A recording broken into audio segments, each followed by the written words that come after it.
Welcome to the Girl Crush podcast with me, Donna Pesci. I created this podcast to encourage, inspire, and empower women to dream big and live with purpose, passion, and joy. I'm fortunate enough to have interesting, authentic, and sometimes really funny conversations with amazing women who are just crushing it at life.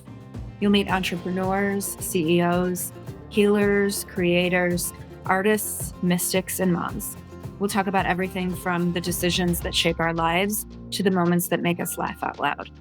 We'll chat, we'll examine, we'll even gossip a little. I'm so glad you're here, and I can't wait to hear what you think.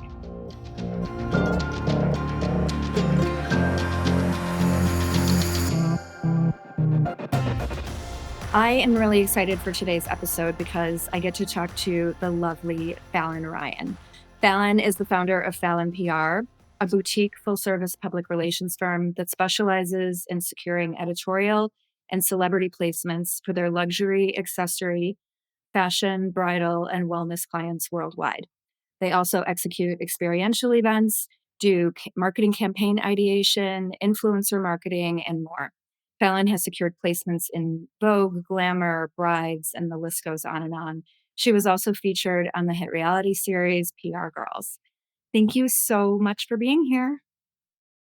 I am so excited, Donna, mostly because ever since I met your daughter, which is how we know each other, Dominique, and have had the biggest girl crush on her. And now have the biggest girl crush on you, and I'm on the podcast, and it's just full circle. And I couldn't have imagined that since the beginning of meeting you guys.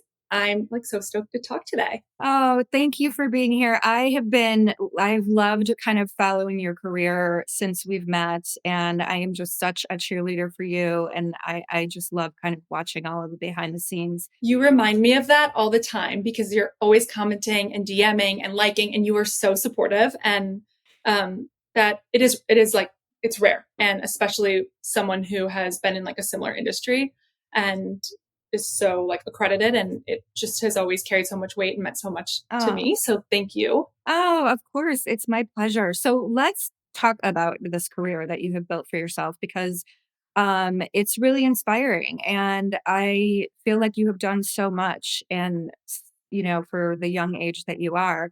But let's start at the beginning. Talk to me about well, first of all, what did you want to be when you grew up? Did you ever envision a career like this when you were young? No, I think I was kind of all over the board growing up. So I was take pieces of it.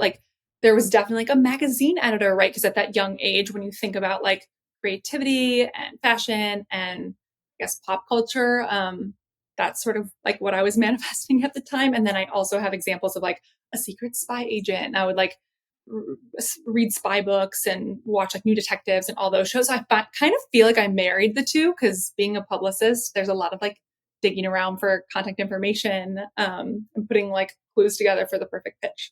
Well, it's creativity. I feel that's... And creativity. Yeah, there's a lot of creativity. And then you went to school did you go to school for PR? Yeah, so I went to school like many students, not knowing what I would get into. And for some reason, I chose psychology and biology. So I started as majoring in that field and quickly realized that wasn't right. So kind of was trying to figure out the right path and avenue. So I applied for an internship thinking that maybe some IRL experience would help steer me in one direction. And I went to the trusty Craigslist. There are so many places to look for an internship, but at the time, that's what I decided to do and answered an incognito post and found myself almost immediately after application, in accessories, jewelry office and working in the fashion industry and very fast paced, quickly got acclimated and realized, oh, this is something I want to explore.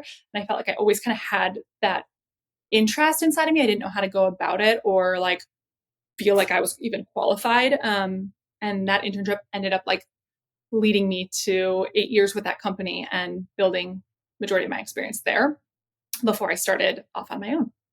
So you started there as an intern, but you ended up really kind of managing their public relations. Yeah, and that's a story I like to talk to my now interns about because, like I mentioned, I wasn't studying PR yet. right? The internship is what propelled me to change my career. So when I took that internship on, I didn't know where I wanted to take that direction within the company. So there were a lot of interns, and I think for me it was like I stood out just because I was doing like the like extra tasks that like weren't necessarily required. Like I remember like cleaning the kitchen, which like now feels weird, and also I would like be so uncomfortable if my intern was ever cleaning my kitchen, but I have a home office, so different situation. Or just like popping into the CFO's office and asking, is there anything like else I can do? And like, I think they just like really appreciated that I wasn't staying only within the reins of the internship role and like standing out. So they did hire me on after the internship and kept me around kind of as like jack of all trades, like help and support, assist any team member.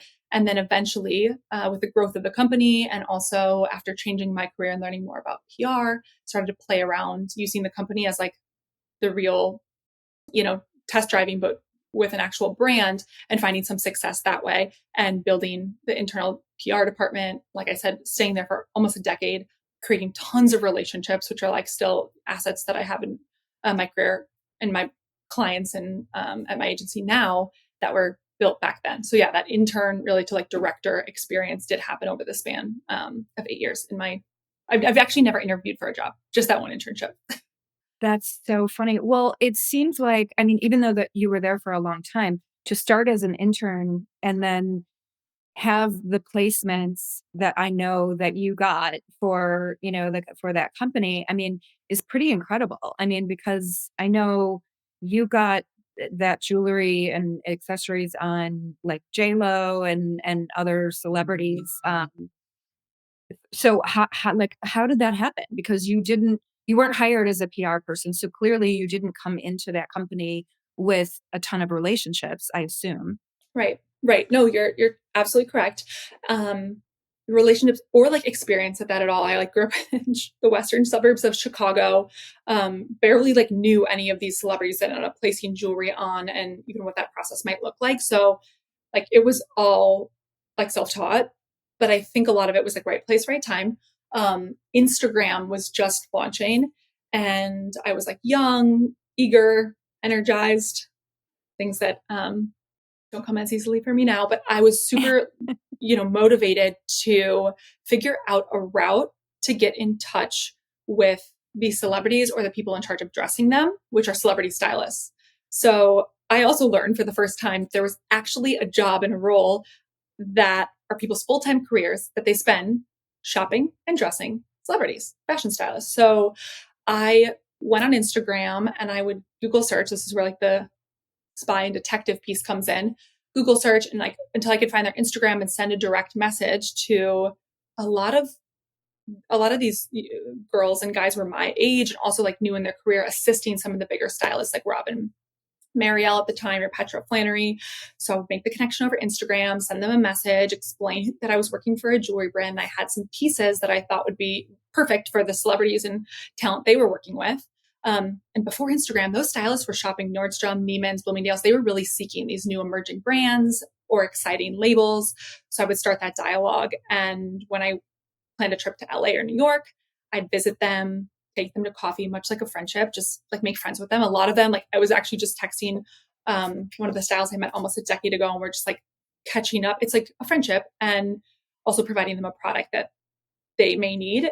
So that's how the organic relationship piece of it started. And the product was also amazing. And it's also like important, I think, to be representing like a product that you can't find or isn't super saturated to help with that like really exponential traction, which we were seeing. So that's how it That's started. a lot. I mean, it definitely takes a lot, I'm sure, to have built those relationships, and especially when you're not in the same town and, you're kind of just calling cold without, anything to kind of back it up. I mean, you're starting out, and really doing that. And I know that you, got some amazing things. What can you remember, like the first, huge placement that you got or huge celebrity that you got to wear the jewelry? Yeah, I can actually remember it quite perfectly. So at the time, I had a trip to LA planned with my then boss, who was heading to LA for a trunk show. And she sort of tasked me and challenged me with the goal of meeting with a celebrity stylist while I was in LA, and she like really put the pressure on.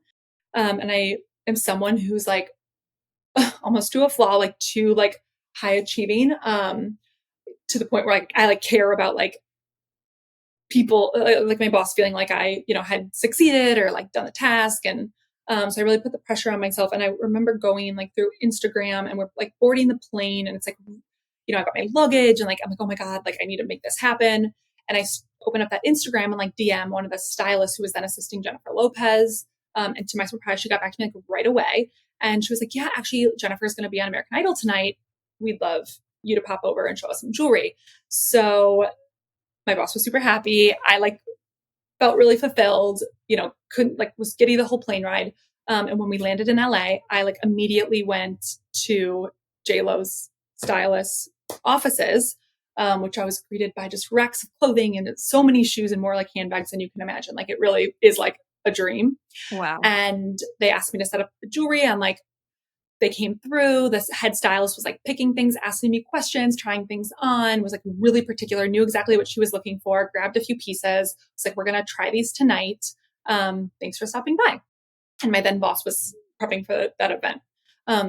So later that day, we had the trunk show, the event went well. We're in the hotel room getting ready for dinner. And I'm populating Instagram and hashtag JLo, like waiting for pictures to see if like by chance she wore something. And sure enough, she did. And it was that time she wore that like ASOS, it's kind of went viral because she was wearing like a $60 dress on American Idol from ASOS when ASOS like had their big launch. It was orange and pink. So like refreshing my feed and I'm like screenshotting every photo. I'm like, I don't even know if you could screenshot then, but screenshotting photos and we're so excited. So we go to celebrate at dinner and we walk in the restaurant, everyone's seated. And I swear down, and like the Instagram feed became reality. And this like orange pink ASOS dress is like walking behind us and sits at the table next to us. So Jennifer Lopez sits next to us at dinner. I can't make this up. This was like totally the universe. In the earrings. So we were able to go over, introduce ourselves, like explain. And that was my first big placement. And when I tell you, it was so magical. And to this day, I've never had something like so many synchronicities like happened in the same placement. So it was totally like a higher power making this first placement happen for me to be like, okay, I want to keep doing this and I want to keep working for that. And that was like my first big placement. Wow, that is a story. That is like crazy. I know it's even, yeah, it's wild. That's got to be like a high that you like have you have to chase that then, right? I mean, when all of the stars align like that. So it totally, and that was like the motivation and the feeling, which I am so grateful, now in 2023, I have two girls that are working for me and now feel that same high when they get their first placement in a magazine or on a celebrity and see that piece. And I think we were having the conversation last week. It's so much more about being able to like platform a brand and tell a story. Because that's what we do is we represent emerging brands, all female founded brands, all female designers. And we're helping them like platform this product that's so hard to get out in the hands of celebrities and influencers and in editorial these days because of pay to play. And we still do everything organic, but it's so much more than that. It's like giving like women the confidence to go out in the world and like walk with this extra like glow because their story, their idea, their conviction is like being told and being shared. I love that so much. And I'm sure your clients must love and appreciate that so much as well. We have so much fun. So things must have, I mean, I know things changed a lot from then to now because, now Instagram, TikTok, like there's influencers. Do you find yourself, has it shifted a little bit? Cause I know in like what I have done, it used to be like all about the celebrities for endorsements and partnerships and things like that. And there's been a big shift into influencers and people wanting to, to work. It's all about the influencers now. So how have you kind of navigated that? And does that make your job like easier or harder? So yes, absolutely. There's been a huge shift. And I think for me, it was really intimidating because it took me how long to build this Rolodex of organic relationships with like at one point, almost like every A-lister, major celebrity in Hollywood and have some kind of line of communication. And then on top of that, all the editors that are writing like traditional newspaper, magazines, journalism, to then have TikTok and Instagram introduced and now have this whole other arena that I really don't know much about that I have to now tap into and convince my clients that they need this and I know why. So there was a big learning curve and it did scare me. But I quickly realized like if I want to have a PR business, we're going to have to figure this out or hire people that know how to do it. So I'm really grateful that I have team members that are so passionate about influencers. So when I started my business, it was editorial. So that's like the magazine placements and celebrities, which is like what I described placements.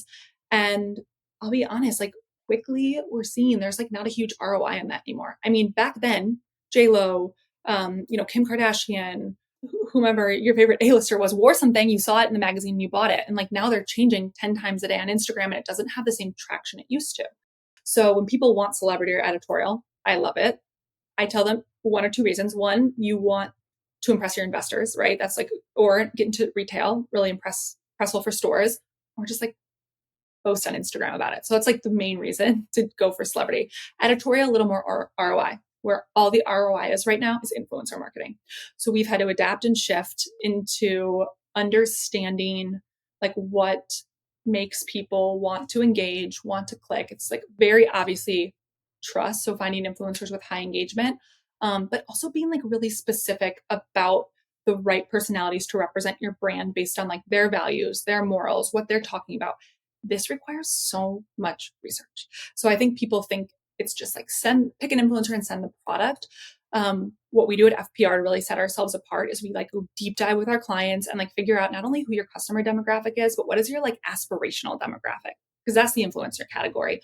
Who do you want representing you from like aspirational point of view?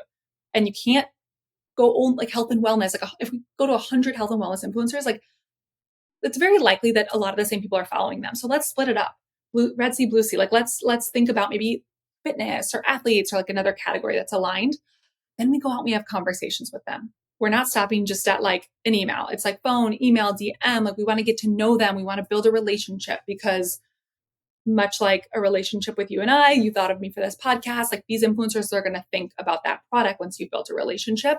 So it's a lot of nurturing. So I've had to hire on a team to like literally invest themselves in that. And I think we're finally doing it right, and building like these rosters that are really meaningful. And my goal is always to have like as close to 100% like posting and sharing rate of people that we're sending products to. And that's really a high goal, but that's it's really based high. off of that like organic relationship. No, I know it's too like, I should say like last week we had an event, like of course like two people didn't come because they're, sick or out of the office. And I have to like remind myself I have like a whole perfectionist issue, but I'm going to save that for my therapist. And then of course there's sometimes we do blanket sends with a product where we're not paying and we send it out and we'll like see what sticks. And that's totally normal. But more so like when I have very specific events or I like to do almost like everything I can to get those people there and posting. That's amazing. That's really amazing. So let's go back a little bit because let's talk about how you decided to go into business for yourself, because that's no small feat. That's a big thing. I know that from personal experience. It's scary.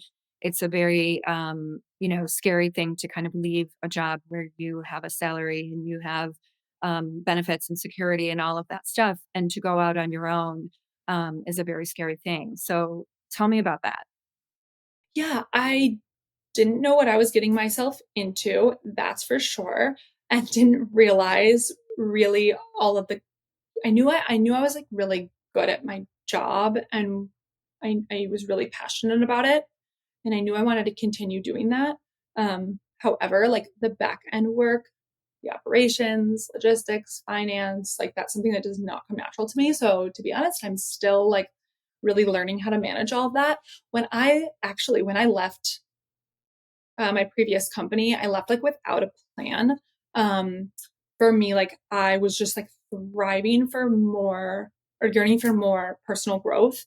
And I wasn't like feeling the support that I was like seeking from someone and also feeling like the support that I wanted to be able to give back to a brand and a team. And I remember journaling why I wanted to leave. And it didn't come down to money and it didn't come down to like freedom or autonomy, but it like kept coming down to my values and like how I wanted to live my life. And I think there's been a huge shift in like work culture since 15 years ago to now building my company. But I like dream, and especially unfortunately like through COVID and like learning how to operate remote, but I like dreamed about a team that would be able to work remote or have fun or like go on vacations together, be like working while we're playing and be able to like balance both. So I remember like writing and journaling all that at that time. Well, that didn't happen right away. I was like hustling a bunch, taking on freelance clients, and I was actually still seeking a full-time position. I didn't like feel that I was like qualified to start my own business. And it sort of happened accidentally because I couldn't find a full-time role that was like checking all those boxes. So I brought on some freelance work and then quickly realized like, actually, like maybe I could do this. So like many of us entrepreneurs, just like literally learning as we go and making mistakes along the way. But throughout all of it, like still kind of going back to that core journal entry, not physically, but like that was ingrained in me, and really remembering like my values and like being like selecting brands that I wanted to work with and founders that I really respected. And like we spend so much of our time living at work, that making it like fun and supportive along the way. So I think that that was really the internal and like subconscious drive that I had to do this, and why now like there's no other route for me and I won't let it go because I'm friends with my employees, I'm friends with my clients, and like I know that's not always, suggested or like recommended, but I've like really trying to find that balance because life is short, and this is was kind of like the dream for me. Absolutely. So when you talk about journaling and talking about, you leaving that company because of what you needed and what you needed mentally and what the culture that you were actually looking for. I mean, I think I know the answer to this, but you probably brought that into what you're doing now. I would guess that if I talked to the people that work with you, that they would say that, those are things that you make important and make a priority at your company. I would like to say yes. I do want to mention though, like it did take me like a while to actually like kind of unlearn some of the like managerial skills that I had picked up along the way in the, Well, it was your first job too, right? It was your yeah, exactly. So it's my first job and my first really example and like of like a corporate, team environment. So I like was a sponge and like I soaked up like a lot of examples or tactics or just like silly, like it was just different like 10, 15 years ago in an office. Like if you weren't arriving at like by 9 o'clock, you were scolded for being a minute or two late, and you couldn't like traditionally like leave until your boss left. And weekends or overtime, like if you needed to be there, it's like the fashion, like, cutthroat mentality of like, like your job comes, far before your, friends dinners and workouts and your mental health at that. It comes before everything. And I think I took almost like toxic pride in that.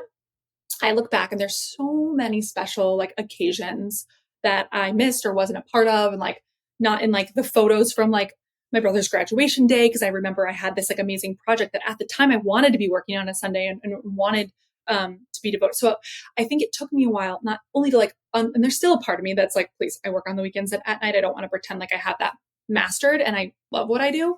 But the part of me that was scared and like fearful that if I didn't follow this suit, I wasn't successful and I wasn't like leading myself to the best like career path. And I think that there was like a piece of that like toxicity that like stayed with me when I was on my own. And I had to realize through therapy, like there's no one telling you that you have to wake up at this time and you can't sleep until this is done. And like, you got to find this balance. So that took me a while to figure out. Just kind of balancing like the managing is a learning curve for me still, but I like to think like that past experience has definitely brought the lens of like, this can be done differently and you can still be successful. Well, I think that's it's a hard thing to master. And I don't know, I think life balance, I mean, people talk about it all the time because it's an issue for everyone. I mean, it's an issue for moms and, I think in any industry that you're in, you kind of struggle with like work life balance. But the fact that you said that you still kind of struggle with it sometimes and, kind of getting to that place, how do you do that? Like, what is your, process if you're not being I guess I'm trying to say, like, when you push yourself too hard and you have that, like, perfectionist mentality, which I know that you do, how do you kind of talk yourself out of that? Or do you recognize that in yourself and kind of try to reel it in? Yeah, I think I'm still working on it. I'm much work in progress. Yeah, I mean, like I would totally be lying if I said like last week, like something happened and my client like wasn't featured in this photo shoot that we like sent all the dresses for, and I like had a break, and like it like consumes me and it like overcomes me. And like I remember I was like with my girlfriends last week at Bridal Fashion Week when I got the news, and I think it was like the first time that I did like actually pause and just like talk. Like one of my best friends was there. I'm like, we just need to sit and like talk through this and like why it's not, a big deal. And what it came down to is it's like the client's fine, the brand's fine, we're all healthy. There's so much going on in the world, but like obviously the like pain that you're feeling is like, relevant to you. Um, And what I realize is it's like this, it's like me. It's like the only person I'm disappointing is me, and like why. And I think like I could spend hours talking about just like digging deeper intrinsically on like what are the patterns or what are the triggers or the traumas that happen that make me feel like I have to like show up. And if not perfectly, like I gave my absolute best effort, even when that is at times like coming at, an expense to spending time with my boyfriend or my friends or my family. So I'm still not great at it. Breathing has helped me so much. I honestly, that's where I want to leave it, because it's like, there's so many things you can do. Journal, exercise, yada, yada. One thing I like didn't realize I was doing was just like stopping and taking a breath. So I think that's like the first piece, is like learning just like to slow down somatically when you're feeling overwhelmed, and start like just checking in really like with your body, and everything's fine. It's really like, not the end of the world, but I'm still obviously working through it. But I think Right. like body work has been helpful. So do you meditate? Do you go to therapy? Do you Yeah, I'm like a big proponent of talk therapy. Um, I have so many meditation apps downloaded on my phone, and like, what is it that I can't take 5 or 10 minutes in the morning? I'm like, see, but this is where I would stop and say, like, don't be so hard on yourself, Fallon. Look at all these other things you do. For me, I like love working out. Which is like so annoying when you hear people say that. And it's like literally, I will go to Barry's and walk on the treadmill and like lift like this like lowest weights, lightest weights. That is what the word I was looking for. And it's just therapeutic for me to like be in that space. So there's like little things that I like find that are therapeutic, or the way for me just to like channel my energy elsewhere. So for me, like working out is one of them, long walks. Um, I'm just bad at like staying still and like being calm. So I'm working on meditating. But talk therapy has been huge for me, and something I've been a proponent of for a long time. My therapist is amazing. I have like a grid, an Excel sheet on my computer with like faces of all these therapists. Like, it took me a while. Like I did my research to find the right person, interviewed them all, and finally found someone. And it's like the biggest investment in my life, and it's worth every penny. And yeah, I credit my therapist to just being able to like help me. If not anything else, it's an hour for yourself where you're focused like just on you, if nothing comes out of it. And usually there's way more that comes to it than that. That's help from everything from like relationships to managing to friendships to just like navigating that internal talk track. So I'm a big proponent of that. absolutely. I think that's it's a lot of times people I feel like want to take that time for themselves, or feel like they need it, but they don't allow it. And I think, I'm glad that we're talking about it, because I think that therapy is just so important for most people. And especially if you're in a high stress job, and, owning your own business, regardless of what industry you're in, is a high stress environment. I think it's also intimidating, like to find the right person. I don't know. In my life, I have friends that were not like super proactive about therapy, or I've like given an extra push, or maybe they went off on their own and like had a call and like haven't just like clicked immediately, which is so freaking normal.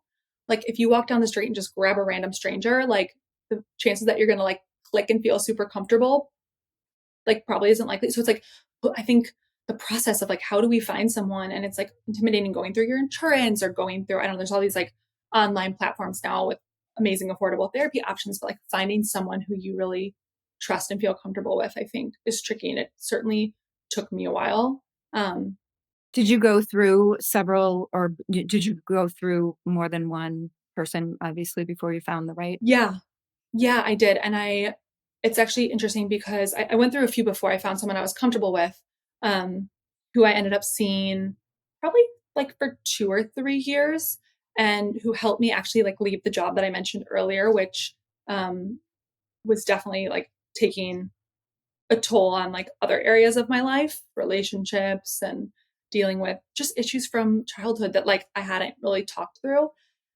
But there was definitely a moment in time where I was like, I don't know if it's the right fit anymore. I feel like I kind of outgrew this person. And at the time, like I was going through personal loss of my younger brother, and I just wasn't feeling the same like support's not the word, but like the same kind of like connection or like energy with her that I was when she was helping me through these other scenarios. So I like went out and I seeked like a grief counselor who I worked with for another year, and definitely like kept my head above water until I started kind of find myself a little bit again, but still feeling like something was lacking. And that's when I went on this like actually took a year away from therapy, which was like a huge mistake. Not, just to at least be putting attention to what I was feeling. And when it did become time to find someone new again, doing extensive research and, like I mentioned earlier, doing little interviews to find someone that I felt like I could sit at a screen and like really click with. And she's been like a godsend. So certainly like was on a home run at first. I've done like a lot of work to find the right person. So you stopped therapy for over a year, you said? Yeah, I've stopped therapy for a year. I think Um, and I also like touched on it a bit, but after, 2020 was a hard year for literally everyone. And on top of that, so many people going through like losing their jobs, divorces, losses. I had the loss of my younger brother, who's like 10 years younger than me and like a child to me, which really rocked my world. But being someone who is like high achieving and like super motivated and really like focused on career, like I totally hit it and just, I think I went running from it, and I was like traveling and like working even harder and like taking on these big projects and like not realizing at the time how much I was like burying. Um, and when I look back, actually, that like, therapist that I had at the time was probably trying to help me work through the why I was doing some of that.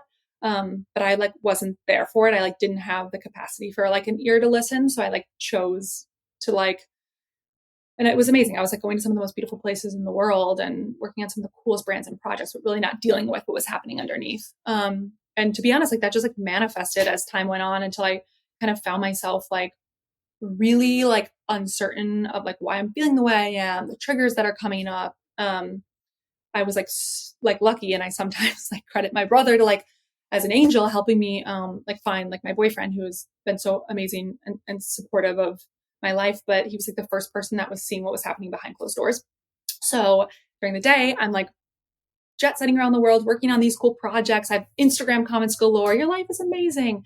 Behind closed doors, I'm like dealing with what now I realize was like this depression that had kind of, I think, started probably earlier than losing my brother, maybe like even like back to my like parents' divorce and like really navigating all that as an oldest parentified child.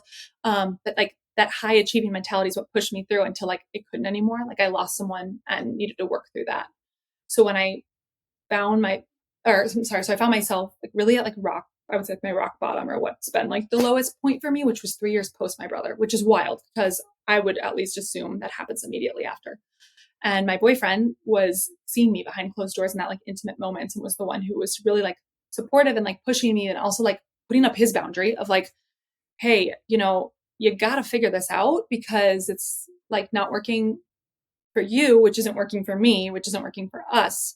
And now like this most important like relationship that I've like just built is being affected, and like work. I mean, I was showing up, but I like wasn't fully showing up.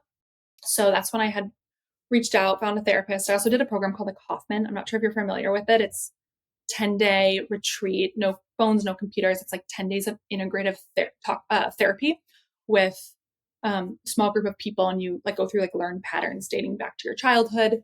And I just like started making all these like commitments to figuring out what was going on. And I uncovered so much more, Donna, than just the loss that I was able to work through, and found not only myself now sitting here being like the best place I had been since before I lost my brother, but like um feeling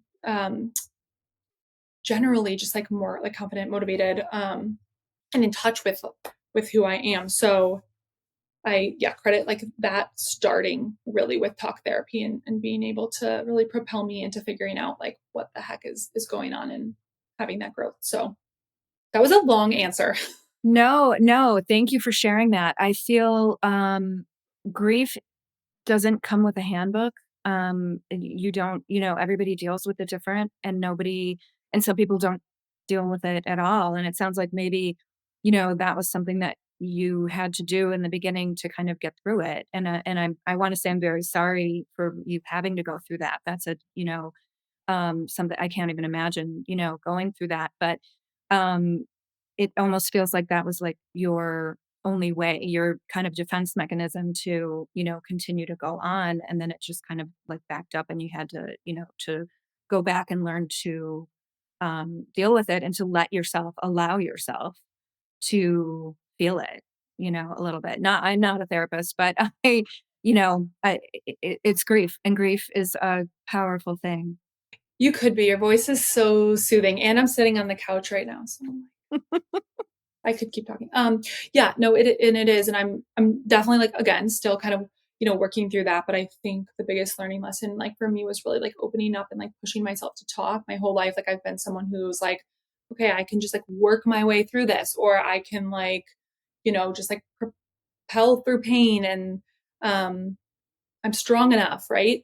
And it's so true what they say, but like this stuff manifests inside of you and like comes out in different ways later. So to be able to just talk and have like friends that will listen, if not a therapist to start, but just not being afraid to ask for it. I look back now, even like a year ago, at who I was like outside of the office and like it's like purpose, like, and I've had like talked to my friends about it too, but just like purposely isolating myself. Like I would like make an excuse so I didn't have to go to an event or go out. Like I just wasn't like in that place, that motivated place. And it was just this voice inside of me that was like building and building. So I think just knowing that, like, if you're feeling off or something, like I kept telling myself, oh my God, it's not that bad. Look at my life. It's amazing. Like I can't be sad. I can't be depressed. I can't be anxious. Like I have this business and I'm traveling the world and I have these great clients and amazing friends and I'm, living this like wonderful life that people dream of. I don't deserve to be anxious and depressed and sad, which by the way, at the time I didn't even realize I was all those things. Looking at myself now, like coming out of all that work, it's like, oh my God, like I wish I could cradle myself and be like, let's get you some help. So I think also like paying attention to the signs of like how you're feeling and talking and asking for help. Like everyone, deserves to feel happiness and feel joy and at least feel understood and like aligned. So that's what I want to say about that.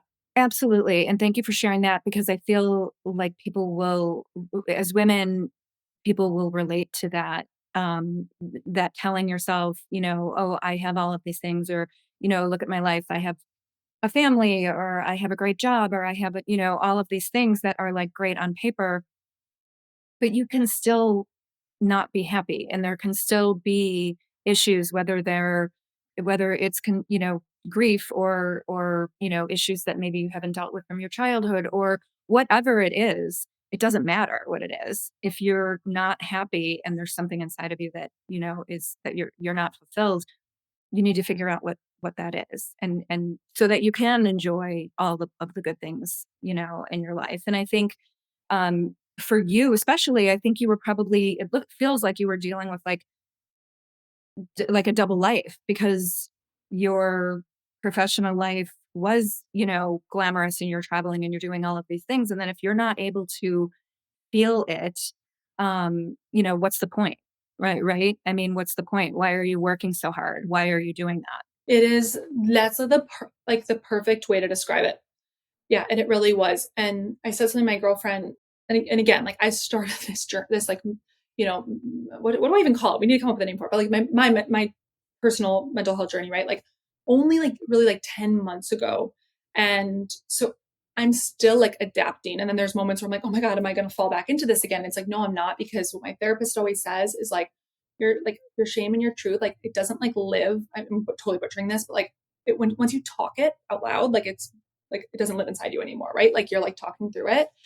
And I was telling my girlfriend the other day like how amazing it is that on a Sunday, which I would traditionally like when I was um going through like my depression and like not having the help and tools, I would isolate. And to now like get a call and be like, hey, like, let's go walk the, lakefront, or let's like go to dinner, and like me just go. And it's like no longer that hesitation of like, okay, like you said, Donna, like I have to like turn off that one personality and put on that other personality to like deal or come up with an excuse or say, like, I'm just like finally one person, like living through my life, not having to pretend like behind a door and over the other. So I think, and listen, sometimes that life is still stressed and sad, like last week. And like, I still highs and lows, but it's like the highs and lows of like, like being transparently me and not feeling like I have to like hide that or portray somebody else depending on the people I'm around. Like, even like my friends weren't really seeing it. Like my boyfriend was really the first person who was like living intimately, being like not normal, like I like bawling, crying, or like on the ground, just like I want like this feeling to end in whatever way that looks like. But like, um, it's crazy and like so sad to think like that I was dealing with that, not thinking that I like needed help or deserved help. So Well, I'm so glad that you took the time for yourself and realized it and, are getting the help. And it's a journey, it's a process. It's not, there's no magic pill, it's just something that I think we need to take time for ourselves and we need to, self reflect a little bit and give ourselves a little grace. And I think in someone who is as high energy and high achieving and just, so motivated like you, um, I'm sure, I can't even imagine, how hard that is. But I'm glad to hear that you are saying that, that that's important and that you're, that it's helping. Um, yeah. Like I said, I have followed your career and such a fan of, everything that you have done and built and all of that.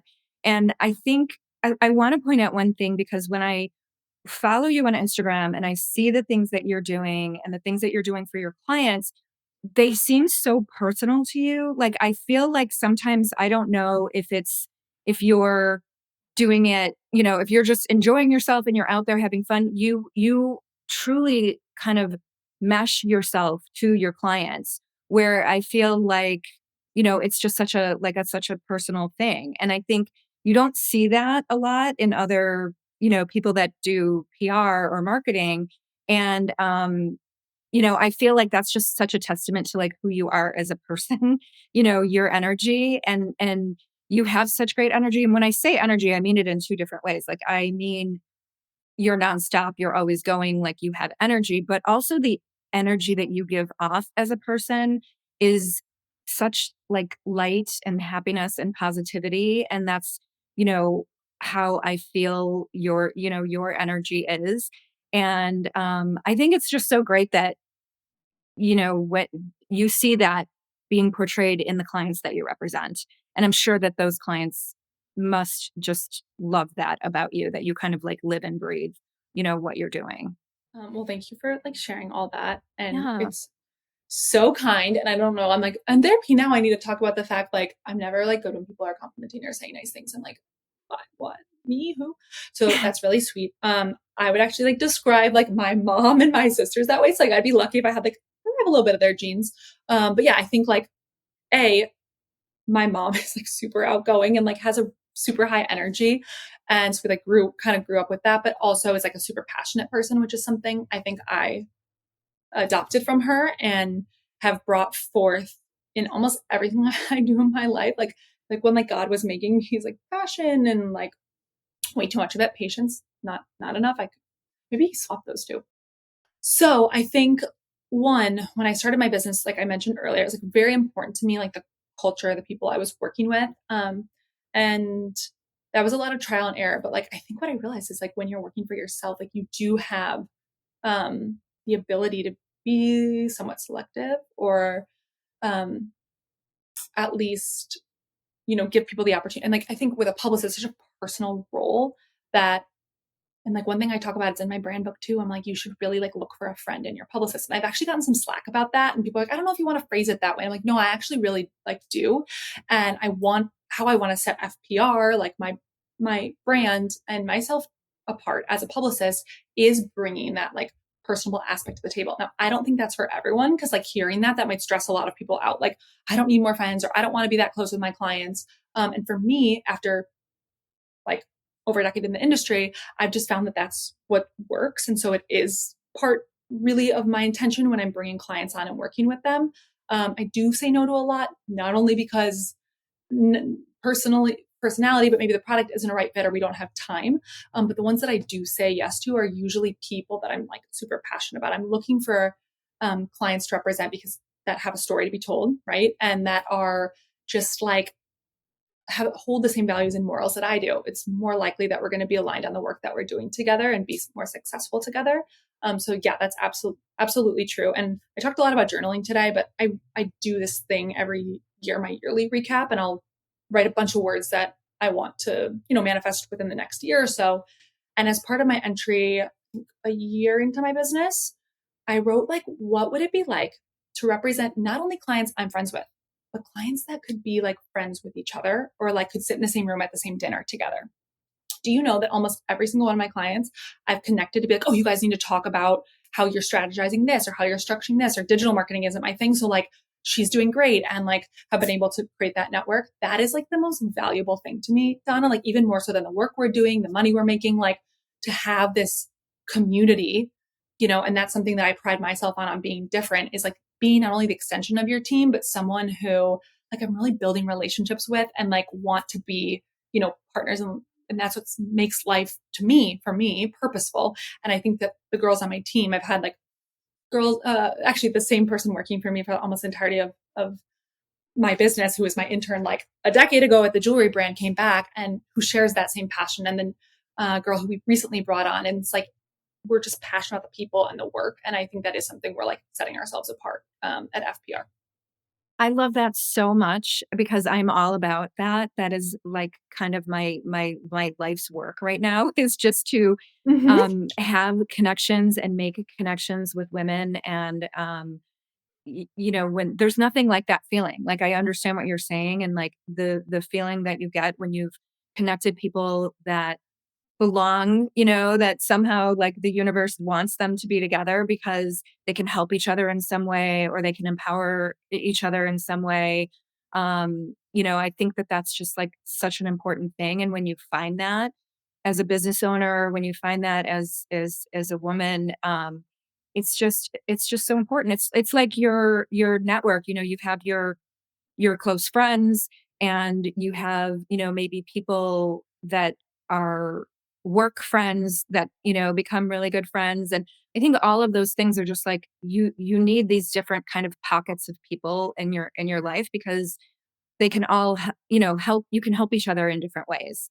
And I think, putting those personalities and women together, it just helps, we're all better Yeah, together, I feel like, not to sound too I corny, totally but agree. Well, I have a question for you. yeah, Am I allowed to do that? Um, absolutely. so not much longer at all, but you've like been in the industry a bit longer than I have. And like how have Way longer. I am way more. you literally can't tell. Like you and Dominique are twins. I'm sure you guys get that all the time. Um, how have you seen the industry change in terms of like, you see it on Instagram as a hashtag all the time, this like women supporting women, right? And like at least even like 15 years ago when I started my career, like I think there's been just like so many like advancements in how that support has not only looked but also like personally felt and like what has like that like I think Donna, like you are someone who is so fantastic at this and does such an amazing job of, and I say the words like not only seen but heard and felt, because it's not just the Instagram post or the like, it's that like one-off direct message. It's like, inviting like a roster of women to come on and speak and tell their stories and platform them. So you've, to me, been a pioneer in this space, but what does that look like for your career path? Thank you so much. That's so nice. It has changed so much from me being, in my early 20s and working. I've been in the events and entertainment industry, which has been, I've worked with the majority of people that I've worked with have been women. And I don't remember being in my 20s and having that kind of support. I don't remember it being talked about. It wasn't. I mean, there was, I feel, more competition in Hmm. those, in those early days. It was more about, well, I have to outshine this person, or I have to work harder so that I get promoted, and, or I get put on this project, and that was kind of the mentality. And I was never comfortable with that mentality. I was never, um, I guess, a very competitive person. I'm competitive in certain ways, but that level of competitiveness just felt a little toxic to me all my life. And I was always working hard and trying, but I was doing it to better myself, and I was doing it to, you know, be better than I was yesterday. And it wasn't the type of thing where ever felt comfortable being like, well, I have to outshine her, and it just never felt right. Yeah, like your competitive spirit was intrinsic. Like it was like intrinsically motivating you, not externally, but like in it was like about you, not about like your surroundings or the Yeah, people it around was you or about competing with I them. I want to be on this project because I want to learn how to do that, or I want to get promoted or get this, the better job because I want to learn. I want to learn how to do that, and I want to be better, and I want to, just keep moving up in the world, and in my brain, and learning more things. And it was definitely not like that, like, like it is now. And that's why I think, now seeing that there is this kind of movement, to, women empower women. And believe me, there are not, I know people say, like, whatever, there's a special place in hell for women that don't support women. And, yes, that's probably true. But I do think that I think that there is a generational change in the way that women support each other now. And it's not everybody. But I was doing a podcast actually yesterday with someone, and they said, we were actually talking about celebrities. And we both have had experience like working with celebrities. And we were talking about kind of, there's always those bad experiences. There's always really lovely, wonderful people that you work with. And then there's always like those bad experiences. And she had a take on it. And she said, I always found the people that were more secure, when they've gotten to a certain level in their career, to be more lovely.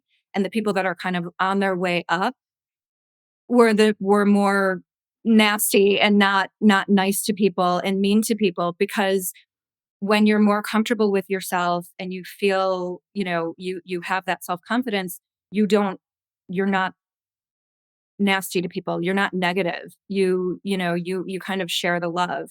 And I feel like that's just such a thing that we have to talk about, so that people understand that they don't have to be negative on the way up either. It's really about kind of Totally, just, totally. being comfortable with yourself. Yeah. And I think that's like even like relatable to like to all of us, right? And like just figuring out like how to, of course, with like celebrities having like a spotlight on them, and like I can't imagine like being an actress or a performer and having to like put on that, face. And then, but I think it's just a reflective of like just the idea of aligning yourself like with who you are in the end. So another like tip my therapist is just like what you say, what you do, and what you think. That's the goal, is having those three things align. So if like I'm thinking like, oh, I'm so annoyed with this, but I say, you know what, I'll do it, and then I do a bad job of it, like making sure that those things are aligned. Like actually, I don't think this is the right thing to do, so I'm going to do it this way, and just like aligning those three things is really helpful, for me at least. And I think it's totally like reflective of just feeling comfortable in your own skin and showing up as the best version of yourself and treating other people, with kindness or in a positive way, versus like miserable people who maybe don't have those things aligned, um, and not being able to like be that positive kind of light for others. Absolutely. And I think, I really like what you said about the clients that you do take on, and how you're selective about who you work with, and, how you try to get women-owned businesses, and things like that. And, because if you're aligned with your clients, um, with your value, you have the same values, and you have the same kind of outlook on things. It's just so much, of a better place to be, because, like you said, we spend so much time working. And how wonderful is it to be working with people that are aligned with your values and how you see the world. Yeah, I think it's amazing. And I also want to mention, like, how many times have we been told, like, well, that's not the way the world works. You don't get to choose who you work with. And I actually remember early in my career, like, I was like, would constantly be referred to as like, oh my God, she's so nice. She's the nicest person to work with. This is also like before I had a backbone. I like to think I'm still a little nice, but like back then, I think people really appreciated that I was willing to like go the extra mile.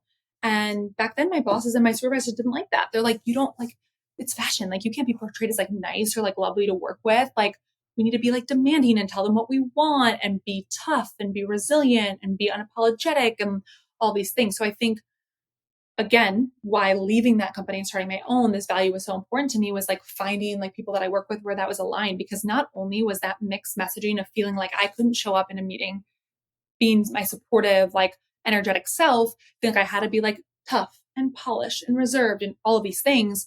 It wasn't only taking a toll on the work we were doing, but it was really taking a toll on me and who I was. And I think that experience is what has showed me like the route of working with people that you actually share values with, because yes, the work's going to be better, but also just like your livelihood, your mental health, which is like also important, especially when growing a business as well.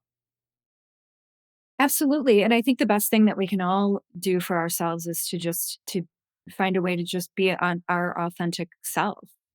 We do the best work when we're on our authentic self, and we make the best connections that way. And I think whenever you feel like you're in a situation where you're trying to be something else, you're trying to be something that someone told you to be, or you're trying to act in a way that doesn't feel aligned and is comfortable, in your heart, you're not doing a good job. You're not going to do a good job.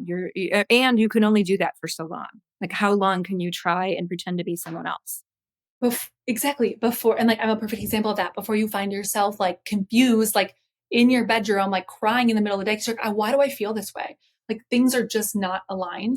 And I think it's also like challenging to, at least in my experience, it was really challenging. Like, why am I feeling this? Like, what is going on? Like, I know someone else is telling me or making me feel like I should act a certain way, or this is how it should be, or yada, yada, yada. But when you're like so low and feeling those feelings, it's like, what is the risk escape route out? Before that, identifying that you even have something going on. So I think that little trick of like, are my thoughts matching my words, matching my actions? Like, let's say I'm like pushing myself to go like to a workout or go to a dinner with friends, like are those things I actually wanted to do, or am I like doing it and like really challenging yourself to write down how you feel, what you're saying and what you're doing, and like working towards those things aligning to help get yourself like back on track, even to a place to ask for help. Because I think sometimes you're like in like such a rut of feeling like, oh my God, like how did I get here? Why am I feeling this way? And so misaligned that you don't even know how to like take that first step to getting back to like your true self and who you are. 100%. I think that's really, it's something that's so important for all of us. And, like we said, it's checking in with yourself, and it's feeling like you're living, speaking, from the heart, and being authentic. And I think you do such an amazing job of that. I really do. So, tell me, back to your business. You've obviously built, you have great clients, and you have this great thriving business, and I'm just so love watching you, and I'm so proud of you. But what Thank is you. It's on so the nice. horizon? What are I know you journal a lot. I know you talk about, or you think about what you want. I'm What's manifesting. something Yeah, that you can give us? What's on the horizon that you want to accomplish in the next, like, 5 years? totally. I really want to have a brand. I will have a brand. That has always been the goal. I so love working on like so many incredible brands and stories and with founders. And I often find it very difficult that they don't always want to do it exactly, how I want it done. And then I'm like, realize like, honey, you're not in the driver's seat, right? Like you're like supporting the storyline. And to do that, we need to have our own product and label. So it's something that I've actually talked like quite a bit to your daughter about as well. But a product probably in the accessory space. I love like the one size fits all, giftable, like heirloom kind of category. But also like from this podcast today, like knowing how passionate I am about just like mental health which is really recent because I think I wasn't talking about it. It's actually my first podcast ever. And I feel also so first time honored. like talking in this regard about this my journey publicly. There's like so much more to it, but on the surface level. So thank you everyone for listening. So probably marrying those two in some way, shape, or form would be like my 5-year. And then in the next year or so, I mean, we just had our FPR IRL last week, which was the retreat with my whole team. And there's a lot of goals coming out of that, but some big ones. We would love like more accessories clients. We really love that space and are feeling a lot of ownership and like knowing the editors and feel like we can like scale pretty quickly. So we're hoping for like some more like jewelry, handbags, shoes, accessory brands, and just growing our team and like continuing to bring people into the FPR community to like work for us, work on brands, work on clients, eventually work on my brand because that I don't want to get rid of the agency. We want to pipeline that in and just building this community of girls and guys, girls, whoever, really loving what they're working on, passionate about the brands we're working with, and just continue, finding like a lot of love and passion in the work we're doing. I love that. I love that so much. And I know that you're going to be amazing at whatever you put your mind to. I love that. I love you. Thank you so This was much. so fun. It was Clearly, so I like to fun. talk. Uh, It's like I could I do this forever. I know I could talk to you forever, and I know that you're busy and I don't want to keep you forever, but I think that maybe you'll have to come back and we'll have to do this again because I this would is love just it. so great for me. And I think there's so much that I feel like people are going to get out of it. And thank you for sharing your journey with me today. I Oh my really God. Well, it appreciate it. feels like super comfortable. You're so easy to talk to. And I'm just so happy I got to share that. And I want to like thank you and your followers and your community like for allowing me to have this platform to open up about some things like I haven't yet and get comfortable and I don't know, rip the band-aid from my first podcast experience. So I hope to see you again soon. And thank you for thinking of me and sharing my story.